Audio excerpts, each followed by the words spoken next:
ओम गणेशाय नमः। ओम नमः शिवाय। मैं निखिल ज्योतिषाचार्य आप सभी का मेरे चैनल पर पुनः स्वागत करता हूं। आशा करता हूं कि आप सभी स्वस्थ होंगे। महादेव की कृपा आप सभी पर सदैव बनी रहे। कि वीडियो एक बहुत महत्वपूर्ण टॉपिक के बारे में है जो कि है तुला के लिए, और ये टॉपिक है राहु महाराज के राशि परिवर्तन के बारे में जो कि हो रहा है 30 अक्टूबर 2023 को। और 30 अक्टूबर 2023 को राहु महाराज आपके सप्तम भाव को छोड़कर उल्टे चलते हुए आपके छठे भाव में आ जाएंगे, क्योंकि राहु सदैव वक्री चलते हैं, उल्टे चलते हैं। राहु महाराज का जो राशि परिवर्तन होता है बहुत प्रमुख होता है, मुख्य होता है, विशेष होता है। कारण ये है कि एक तो ये बहुत हटकर ग्रह हैं। जैसा मैंने कहा कि सदैव वक्री चलते हैं, उल्टे चलते हैं, तो यहाँ से ही पता चल जाता है कि इनकी चाल अलग है, इनका व्यक्तित्व अलग है, इनके जो रिजल्ट्स होते हैं वो अलग हैं। और वैसे भी राहु का किसी भी राशि में गोचर 18 महीने के लिए होता है, तो जब भी वो किसी भाव में जाते हैं तो उस भाव को बहुत अफेक्ट करते हैं। राहु और केतु की कोई राशि नहीं होती, इसीलिए जिस भी भाव में जाते हैं उस भाव का स्वामित्व ले लेते हैं। कुछ ग्रंथ मानते हैं कि राहु केतु की कोई राशियां हैं, लेकिन ऐसा कुछ भी क्लियर नहीं है। और क्योंकि राहु केतु अलग ग्रह हैं इसीलिए उनका स्वामित्व नहीं बनता, लेकिन वो जिस भी भाव में जाते हैं उस भाव का स्वामित्व वो ले लेते हैं। राहु सक्सेस के कारक है, राहु धन के कारक हैं। नॉर्मल धन नहीं, जो व्यक्ति रातों रात धन कमाता है, जो व्यक्ति रातों रात लखपति बनता है, करोड़पति बनता है, उसके पीछे कहीं ना कहीं राहु ही है। कलयुग के आज के समय के जो सबसे स्ट्रॉन्ग और सबसे इंपॉर्टेंट ग्रह हैं वो राहु ही हैं। आज से शायद 200 साल पहले कहा जा सकता था कि राहु केतु बुरे ग्रह हैं, क्योंकि तब लोग अलग थे, व्यक्तित्व अलग होते थे, परिस्थितियां अलग होती थी। लेकिन आज का जो समय है ये अलग है। आज हम सब माया से घिरे हैं। कौन सीधा होकर आज के टाइम में काम कर सकता है? कितना भी किसी भी पोस्ट पे व्यक्ति हो कुछ भी करता हो, क्या सीधा होकर किसी का काम चलता है आजकल? नहीं। तो जो व्यक्ति टेढ़ा बनकर अपना काम करवाता है या करता है उसी को राहु कहते हैं, क्योंकि राहु आज के कारक है। राहु परिस्थितियों को भांपते हैं, इसलिए राहु इंट्यूशन के कारक है। जिसका राहु बहुत अच्छा होता है, कहीं ना कहीं वो व्यक्ति stock market, share markets, speculative चीज़ों से बहुत धन कमाता है। इसलिए राहु का राशि परिवर्तन बहुत इंपॉर्टेंट होता है। राहु एक मायावी ग्रह है। राहु व्यक्ति को बहुत डिप्लोमेटिक बनाते हैं। राहु अपॉर्चुनिटीज़ लाते हैं, राहु अपॉर्चुनिटीज़ को समझते हैं। राहु वृद्धि के कारक है, तो जिस भी स्थान में जाते हैं उसकी वृद्धि करवाते हैं। और इसके साथ ही जो राहु महाराज का राशि परिवर्तन है, ये राहु महाराज का एक नया चक्र शुरू होने वाला है। क्योंकि अधिकतम ग्रह राहु केतु को अगर छोड़ दे, सारे ग्रह जो 7 ग्रह हैं उनका काल चक्र यहाँ से यानी कि मेष राशि से शुरू होता है। अभी जैसे बृहस्पति सप्तम भाव, आपके सप्तम भाव में आए थे मेष राशि में अप्रैल में, तो बृहस्पति महाराज का एक नया काल चक्र शुरू हुआ जो कि अगले 12 साल तक चलेगा और यहाँ पर आकर मीन राशि में खत्म होगा। लेकिन राहु का जो काल चक्र है वो उल्टा चलता है। तभी मैं कहता हूँ राहु और केतु सबसे हटके हैं। ये दैत्य होकर भी इनको नवग्रहों में स्थान मिला है, इसलिए विशेष है। आज के टाइम के ग्रह कार्मिक प्लेनेट हैं। जो ग्रह आपको आपके पिछले जीवन से जोड़ते हैं वही ये राहु केतु हैं। राहु का जो ये चक्र शुरू होगा वो मीन से शुरू होगा, फिर वो उल्टे चलेंगे और 18 साल बाद मेष में प्रवेश करेंगे और फिर आपका राहु का काल चक्र एक पूरा होगा। तो किसी राशि में भी 18 साल बाद आते हैं, इसलिए उनका जो राशि परिवर्तन है बहुत महत्वपूर्ण बन जाता है। राहु सक्सेस रातों रात दिलाते हैं। राहु अनकन्वेंशनल तरीकों से सक्सेस दिलाते हैं। इसीलिए राहु महाराज का कोई भी गोचर होता है वो परिस्थितियों को बदल कर रख देता है। और आपके लिए तो राहु महाराज छठे भाव में आ रहे हैं जो उनका एक प्रियतम स्थान है। तो आपके जीवन पर क्या क्या प्रभाव पड़ सकता है राहु महाराज के इस राशि परिवर्तन का, सकारात्मक हो नकारात्मक हो, हर चीज़ की हम चर्चा करेंगे। कहीं ना कहीं जो राहु केतु महाराज का राशि परिवर्तन होने वाला है पूरी दुनिया पर इसका एक प्रभाव पड़ेगा और आपके जीवन पर भी बहुत प्रभाव इसका पड़ने वाला है। यदि आपकी लग्न राशि या चंद्र राशि तुला है, दोनों ही गाइडेंस के लिए इस राशिफल को अवश्य देख सकते हैं, ऑब्जर्व कर सकते हैं। लग्न राशि जहां भौतिकता का कारक है, आपका करियर, बिजनेस, पैसा, चंद्रमा मन का कारक है। तो अगर कंफ्यूजन नहीं करनी तो इस तरह से भी देख सकते हैं। अदरवाइज यदि आपकी लग्न राशि है वहां से ऑब्जर्व करेंगे तो बहुत सटीकता बैठेगी। इनकेस जिनको लग्न राशि नहीं पता वो चंद्र राशि से भी अवश्य ऑब्जर्व कर सकते हैं। वीडियो के अंत में आपको कुछ विशेष उपाय भी बताऊंगा जिसके करने से ये जो राहु महाराज की का राशि परिवर्तन है उसकी सकारात्मकता में वृद्धि होगी और नकारात्मकता में कमी आएगी। तो शुरुआत करते हैं इस अत्यंत महत्वपूर्ण राशिफल का। तो शुरुआत करते हैं इस महत्वपूर्ण विश्लेषण का। आपके लिए राहु महाराज यहाँ पर यहाँ की यानी कि छठे भाव में आकर स्थापित हो जाएंगे।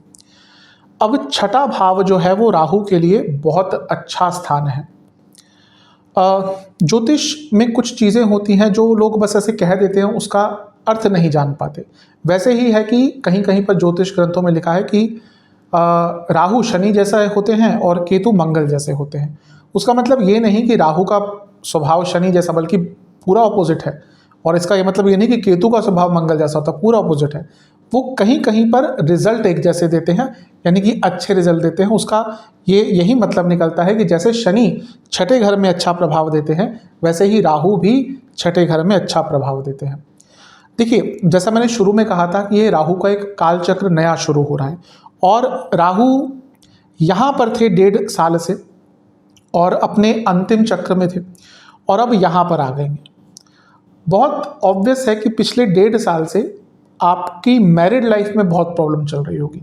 मैरिड लाइफ में विघ्न आ रहे होंगे, लड़ाई झगड़े, डाइवोर्स तक बात पहुंच गई होगी, ट्रस्ट इशू हुए होंगे, कंपैटिबिलिटी इश्यूज हुए होंगे, एडल्ट्री हुई होगी, सब चीज़ें कहीं ना कहीं हुई होगी। लेकिन जो लोग बिजनेस करते थे, मे बी उनका बिजनेस राइज हुआ हो, क्योंकि राहु वृद्धि के कारक हैं। तो अगर पिछले 1.5 साल में आपकी दशा अंतर्दशा थोड़ी ठीक होगी तो बिजनेस में लाभ हुआ होगा। 10वें से 10वां भाव ये था, तो कहीं ना कहीं प्रोफेशन में भी आगे बढ़ने का अवसर मिला होगा, बाहर जाने का अवसर मिला होगा। अब वहाँ से वो राहु सप्तम भाव को छोड़कर एक नया काल चक्र शुरू कर रहे हैं और आपके छठे भाव से उनका काल चक्र शुरू हो रहा है। छठा भाव उपचय स्थान है, यानी कि जो व्यक्ति के अंदर संकल्प शक्ति देता है, जो व्यक्ति को आगे बढ़ाता है।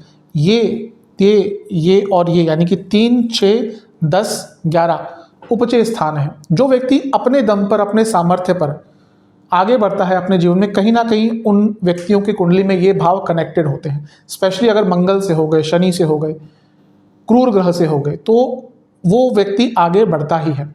इसलिए उपचय स्थान में राहु का आना जो वृद्धि के कारक है, यानी कि संकल्प शक्ति बढ़ेगी, यानी कि आपकी मानसिक शक्ति बढ़ेगी, यानी कि आपके अंदर स्किल्स और आएंगे, आपकी कैपेबिलिटी, आपका पोटेंशियल बढ़ेगा।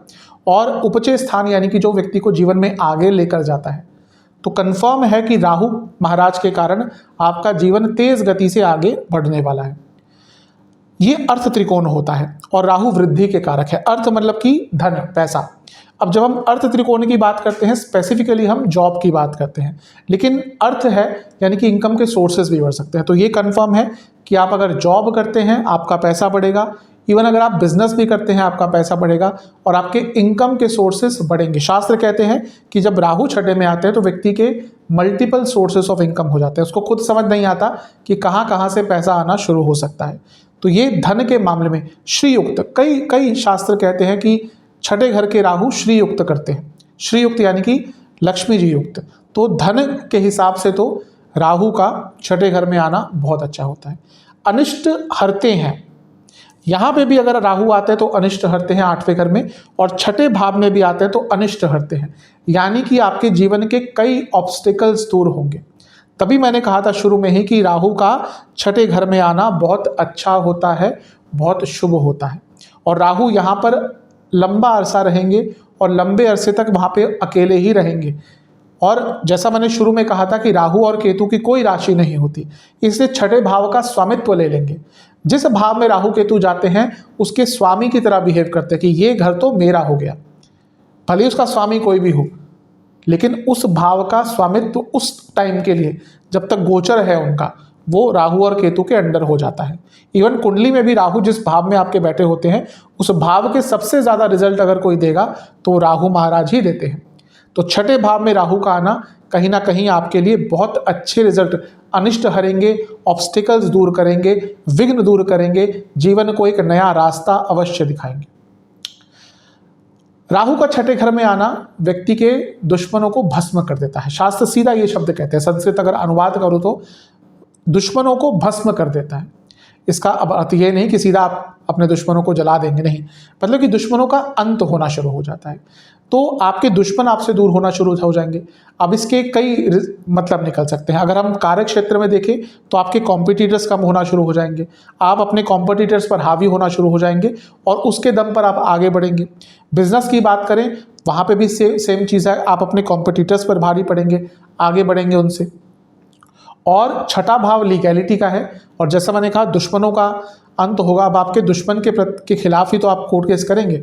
हाँ, कभी कभी अपनों के खिलाफ भी हो जाता है, क्योंकि वो अपने भी पराये हो जाते हैं। अर्थ यह है कि यदि आपका किसी के खिलाफ कोई कोर्ट केस चल रहा है, कुछ लीगल केस चल रहा है, उसमें आपको विजय प्राप्त हो सकती है। स्पेशली यदि फैमिली में ही है कोई, कभी कभी क्या होता है कि घर में प्रॉपर्टी के इश्यूज आ जाते हैं, चाचा से हो गए, ताऊ से हो गए, मामा से हो गए, किसी से भी हो गए। अगर वो प्रॉपर्टी का कोई इशू लीगल चल रहा था तो बहुत संभावना है कि जैसे ही राहु यहाँ पे आएंगे, चीज़ें आपके हक में भी जा सकती हैं या एटलीस्ट सॉल्व हो जाएंगी, भले ही वो सेटलमेंट के थ्रू हो, कॉम्प्रोमाइज़ के थ्रू हो। यानी कि लीगल केसेस को सॉल्व करने के लिए ये समय बहुत अच्छा है। यश प्राप्त करवाते हैं, आपका नाम बढ़ाते हैं। राहु का तभी छठे घर में आना व्यक्ति को बहुत अच्छे रिजल्ट देता है। आपके पूरे व्यक्तित्व में एक अथॉरिटी आ जाएगी, आपके पूरे व्यक्तित्व में एक आकर्षण आ जाएगा, और यदि आपने इस चीज़ का यूटिलाइजेशन किया तो यकीन मानिए आपके जीवन में प्रभाव बहुत अच्छे राहु महाराज देने वाले हैं। राहु यहाँ पे व्यक्ति को निरोगी भी करते हैं। अब इसका ये अर्थ नहीं कि राहु अपना कोई नया रोग नहीं देंगे, क्योंकि राहु कहीं ना कहीं क्रूर ग्रह है तो अपना कोई रोग तो देते हैं। लेकिन अगर आपको पहले से ही कोई रोग चला आ रहा था, कोई क्रॉनिक डिजीज थी, कोई लंबी बीमारी थी जो ठीक ही नहीं हो रही थी, तो यहाँ पर बहुत संभावना है कि आपकी जो प्रॉब्लम थी वो दूर हो सकती है, आपकी जो कोई हेल्थ इशू चल रहा था वो दूर हो सकता है। इसके साथ ही जब छठे घर में राहु आते हैं तो व्यक्ति को राजा से धन प्राप्त करवाते हैं। अब तभी मैं कहता हूं कि जो भी ज्योतिष के ग्रंथ है उसको आज के अनुसार अनुवाद करना पड़ता है, न केवल अनुवाद करना पड़ता है, उसको ढालना पड़ता है।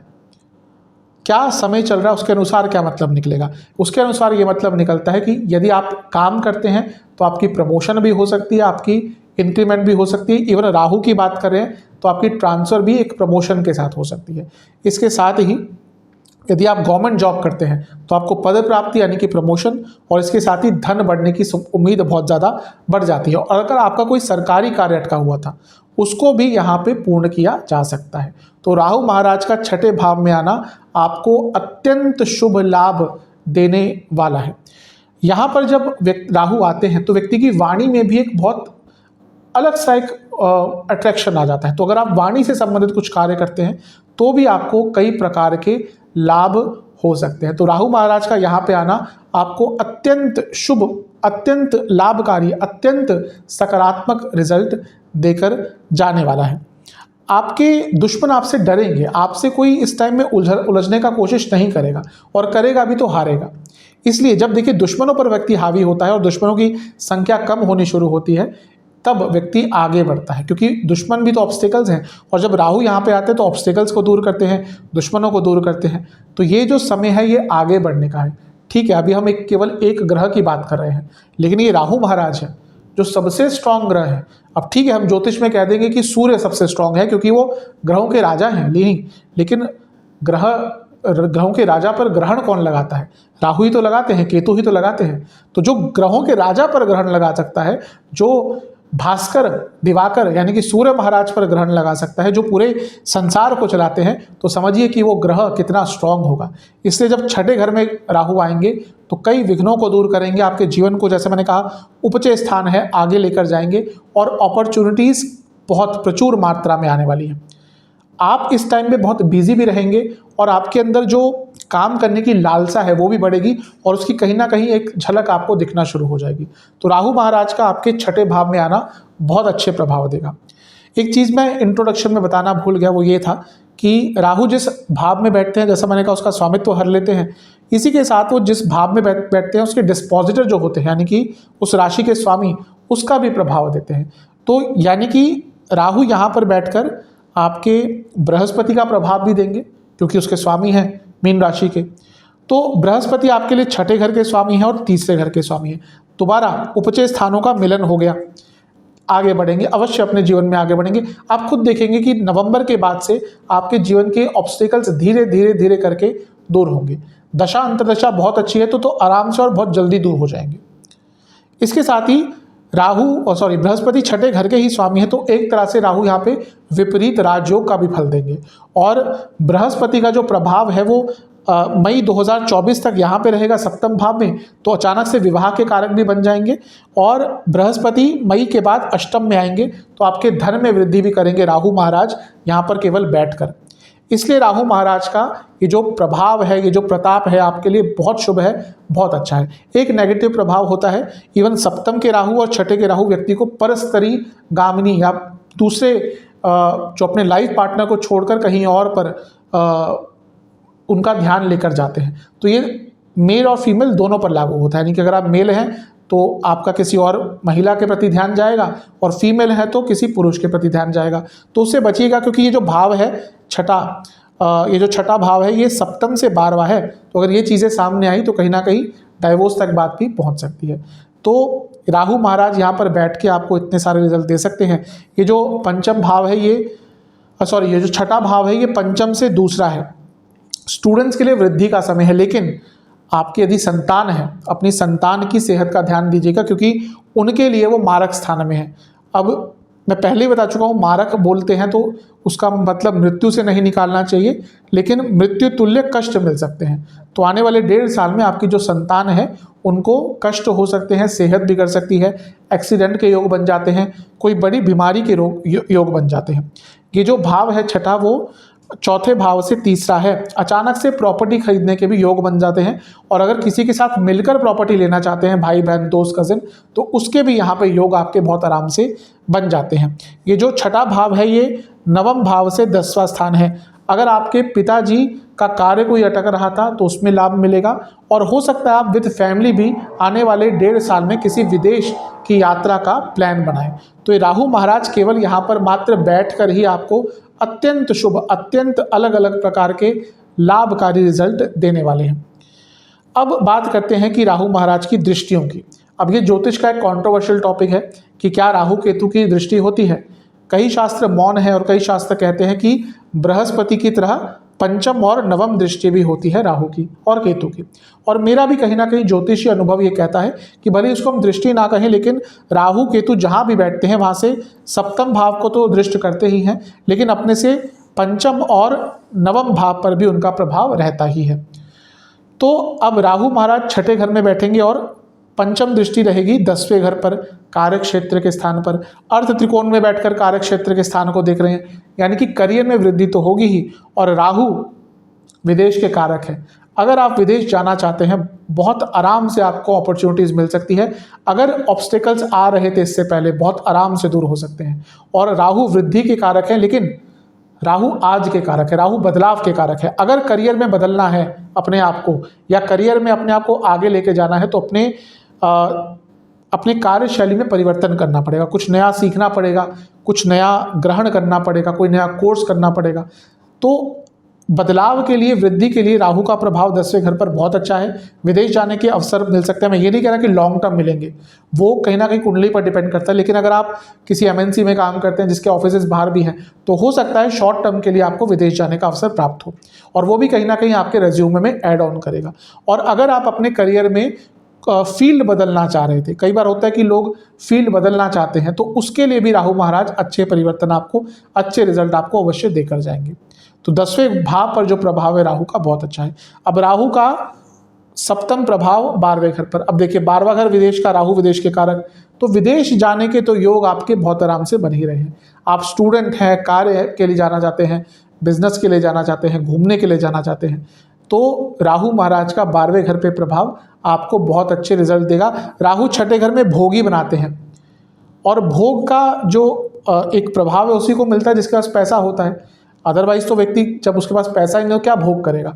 तो इसलिए राहु के छठे घर में आने को श्रीयुक्त कहा जाता है, क्योंकि राहु जब यहाँ पे आते हैं तो व्यक्ति को श्रीयुक्त करते हैं, और उसके बाद जब वो 12वें भाव पर दृष्टि डालते हैं जो भोग का स्थान है, तो वहाँ पे व्यक्ति को वो भोग का एक स्वाद भी चखाते हैं, उसको अलग अलग प्रकार की लग्जरीज का लाभ उठाने के लिए अवसर देते हैं, और विदेश की यात्रा यहाँ से अवश्य हो जाती है। राहु का जो नवम दृष्टि का प्रभाव है वो धन स्थान पर रहेगा। वृद्धि के कारक अर्थ त्रिकोण में बैठे हैं। आप यदि जॉब करते हैं पैसा बहुत बढ़ेगा और आपके कुटुंब में भी पैसा बढ़ेगा। स्पेशली अगर आपके घर में लोग जॉब ज़्यादा करते हैं, सर्विस क्लास वाले लोग हैं, तो आने वाले टाइम में पैसा ज़्यादा हो सकता है। और अगर आपका फैमिली बिजनेस है, एक व्यक्ति नहीं, अगर पूरा फैमिली ही आपका सेम बिजनेस करता है, कई लोगों का फैमिली बिजनेस होता है, तो उनके भी धन में वृद्धि बहुत ज़्यादा होने वाली है। तो राहु महाराज आपको अत्यंत शुभ रिजल्ट देने वाले हैं। करियर में जैसा मैंने कहा अच्छा रहेगा ही। जो information technology, engineering, aviation, data, IT, इनसे जुड़ा कुछ भी कार्य करते हैं, या फिर मार्केटिंग, सेल्स, एडवर्टीजमेंट, इनसे जुड़ा कुछ कार्य करते हैं, इवन बिजनेस में इनसे संबंधित है, तो लाभ होगा।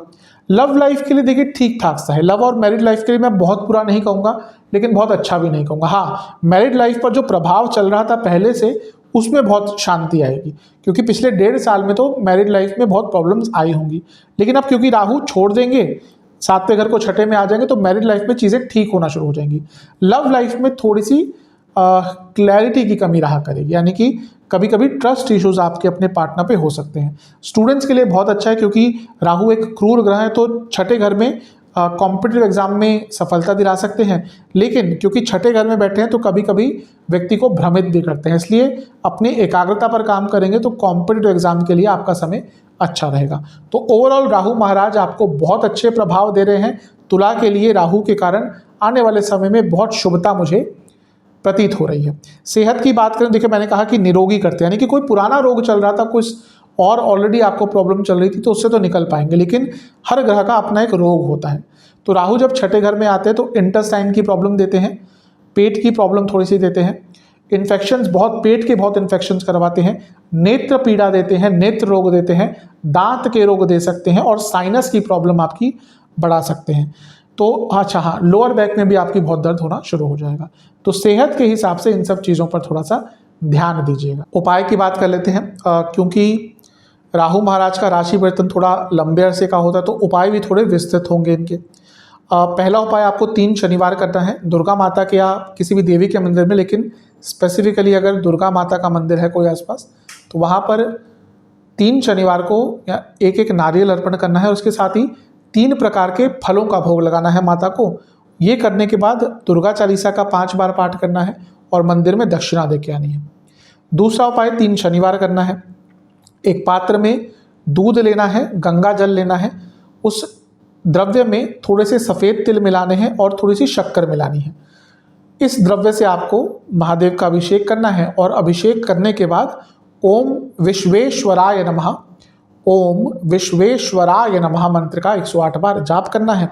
और इसके साथ ही आपको वृद्धाश्रम में कुछ भी दान करना है 3 शनिवार। ये उपाय आप कर लेंगे विश्वास के साथ, श्रद्धा भाव के साथ, समर्पण भाव के साथ, तो राहु महाराज का राशि परिवर्तन आपके लिए अच्छा ही रहेगा। आशा करता हूँ कि वीडियो आपके काम आएगी। चैनल पे नए हैं सब्सक्राइब कर लीजिए, वीडियो को लाइक कर लीजिए। मिलता हूँ अगली वीडियो में, तब तक के लिए ओम नमः।